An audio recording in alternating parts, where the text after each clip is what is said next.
The Galactic Confederation had welcomed humans to the interstellar community with a mixture of curiosity and condescension.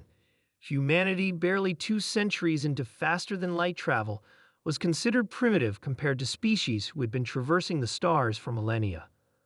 Commander Tom Reed stood at rigid attention in the Confederation Military Museum, jaw clenched as the alien dignitaries circled around the display case containing his great-grandfather's rifle, an M1 Garand from Earth's Second World War. The delegation from the Vorax Empire seemed particularly amused. Your species brought this to actual combat. Ambassador Krell's translator conveyed his words, but couldn't hide the chittering sounds of laughter from his four mandibles. How quaint. Propellant-based projectiles. Metal slugs, no targeting systems. Reed said nothing. The exhibition, Primitive Weapons of Emerging Species, had been the Confederation's idea, supposedly to celebrate diversity, but Reed knew condescension when he saw it. His great-grandfather's rifle stood as Earth's contribution, while the other displays featured equally outdated weapons from other newcomer species. Remarkable that you survived long enough to join us, added Subcommander Drix, another Vorax, whose sleek exoskeleton gleamed under the museum lights. He gestured with a clawed appendage toward the particle disruptors and plasma casters displayed in the advanced weaponry section. Our ancestors had moved beyond such crude implements 10,000 years ago. Reed maintained his diplomatic smile. Different paths to the stars, Ambassador. Indeed, Krell responded, mandibles still twitching with amusement, some paths more direct than others. The tour continued, and Reed endured 2 more hours of barely disguised mockery of humanity's technological development. He thought of his great-grandfather, who had carried that Garand across Europe, and of all the human history that led to this moment, being laughed at by beings who considered themselves superior.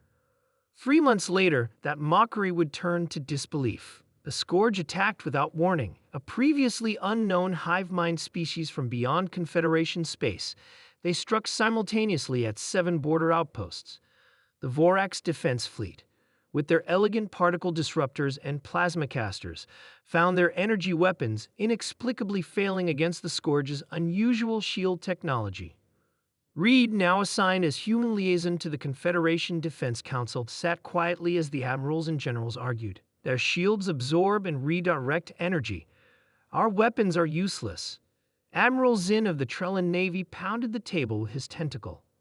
We must retreat to the inner systems and regroup, suggested General Mox of the Vorax military caste.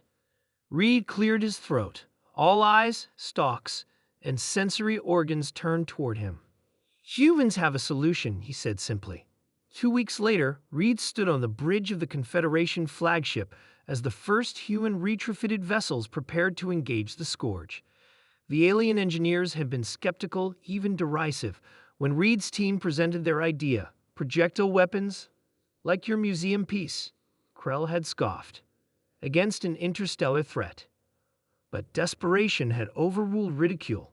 The human engineers hadn't simply recreated their ancient rifles. They had evolved them. The railed-in batteries that now adorn the Confederation ships were based on the same principle as Reed's great-grandfather's Garand. Physical projectiles propelled at a target, but magnetically accelerated to near-relativistic speeds. No energy for the Scourge shields to absorb, just pure kinetic force. All ships report ready, Commander, the communications officer announced. Engage, Reed ordered. The first volley was spectacular. Tungsten slugs, accelerated to a significant fraction of light speed, tore through the Scourge vessel's supposedly impenetrable shields. The enemy, encountering physical weaponry perhaps for the first time in their existence, had no defense prepared. Ambassador Krell stood beside Reed, mandibles hanging slack in astonishment. It's working. Different paths, Reed said quietly. Over the next 3 months, human retrofitting teams worked around the clock to equip the Confederation fleet with variations of the railgun technology. Some fired larger projectiles for capital ships, others rapid-fire microslugs for point defense. The Scourge, unable to adapt their defenses quickly enough, were driven back beyond the border. At the victory celebration on the Confederation capital world, Reed found himself approached by Krell and a group of Vorax officials. Commander, Krell said, his translator conveying an unmistakable tone of respect. The Confederation Council has voted unanimously to establish a new division of weapons research and development. They wish for humans to lead it. Reed raised an eyebrow. We were primitives just a few months ago.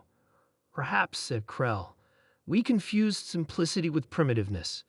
Your species remembered something the rest of us forgot over millennia of technological advancement. Sometimes the old ways have merit. Sometimes they just need to grow. Later that evening, Reed stood alone in the military museum. The exhibition had been reorganized. His great-grandfathers and one Garand now stood in a position of honor with a new plaque. Human rifle, Puro G19 of the technology that saved the Scifi or HFY. Beside it was a display showing the evolution from that simple weapon to the advanced railguns now being installed across the fleet. From chemical propellant to electromagnetic acceleration, from lead bullets to depleted uranium and tungsten penetrators, from iron sights to quantum-locked targeting systems. Reed smiled and gave a small salute to the old rifle. Different paths to the stars, he murmured, and sometimes the old paths remember things the new ones have forgotten. As he turned to leave, he noticed a group of young Vorax cadets studying the rifle with intense interest rather than amusement. The weapon hadn't changed, but perception had. Sometimes to move forward, one had to look back. Sometimes what seemed primitive was simply waiting for the right moment to grow.